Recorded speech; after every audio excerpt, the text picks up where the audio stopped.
We are here with Nikki Cross going into Elimination Chamber on Saturday night, as you will be joined by 5 other women in the chamber. Tell us a bit about just the planning stages of a chamber match. It's a lot more complicated when you have these many bodies involved, with the pods, with times. Is this one of the more challenging matches when it comes to structuring?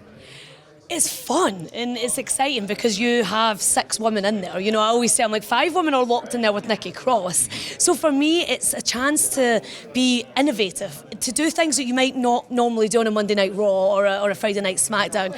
It's a chance to be creative. And the cage, the chamber can either be your best friend or your worst enemy.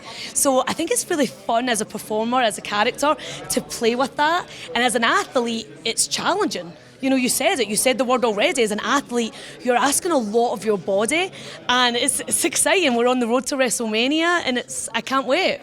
Well, some would say current Nikki Cross would be your worst enemy. Nikki A.S.H would be someone's best friend. So I want to go back to Nikki A.S.H and sort of how that evolved for you, and as well transitioning back now, what that process has been like for you. For me, it was very organic. It was very natural because I think you had Nikki Cross in NXT. She was with her, her dysfunctional, crazy family, Sanity. Then you had her, just play these games with people. She just had fun. Nikki Cross was this little bundle of chaos that just played mind games with people. And then coming up to Raw and SmackDown, there was a little transition because she didn't have any friends. She didn't know anyone. She came under the wing of Alexa Bliss, and she was the best friend, that hyperactive, excited best friend, excited to live her dream alongside her best friend. And then you had another transition to a girl who was kind of just looking for the right way forward, and that transitioned into the superhero, a character who just wanted to do her best and really fight for little girls everywhere and be that inspiration for little girls, and won the Raw Women's Championship, won the Money in the Bank, won the Tag Team Championship with Rhea Ripley for a record-breaking time. So for me, and then that was gone, so for me there's nothing better as a performer to think now, how does this character react to that? And she was kind of left with no way out of the, she was left with what does she do now as that superhero, and then transitioning back to this crazy girl that she went back and embraced her roots. So for me, everything was organic, and I'm a big character person, character development, so I know these characters better than anyone else on this planet. So for me, everything made sense in my head, and the justifications and the motivations for these 2 characters, and now the merging and embracing those roots and seeing those hints of Sanity, Nikki again, seeing this impulsive, unpredictable wild card, and it's been an amazing journey. It seems that, as you are sort of exploring the layers of this character, how comfortable are you when it comes to pitching ideas, and when stuff comes up, having that presence that, there are some that they'll wait for stuff to be handed to them, and you seem to be somebody that you're very proactive in putting those ideas out there and turning them into reality.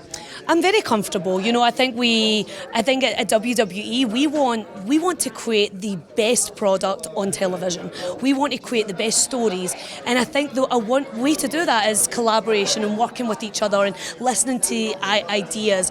And if I have an idea, I'll pitch it, and if someone comes to me with an idea, I'll hear them out. And I think that's the great thing. It's all about communication. It's all about working together, and it's almost like making a nice chili or a nice hot pot where you have all these ingredients and you're putting them in. But I've always been very comfortable using my voice and very comfortable speaking up and having ideas because I'm a creative person. So I'm always like, let's do this, and I love working with other people and creating the best Nikki Cross we can. Any influences you draw from, whether they be outside of wrestling or even within, for the Nikki Cross characters? Anything you find yourself drawing from, either purposely or even subconsciously, that you realize, there's some of that in this whole recipe? I was always very drawn to the bad girl, Faith, who was in Buffy the Vampire Slayer.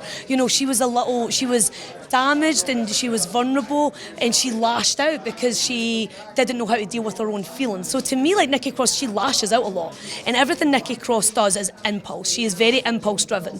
So for me, any character that's like that, I'm drawn to, for that reason.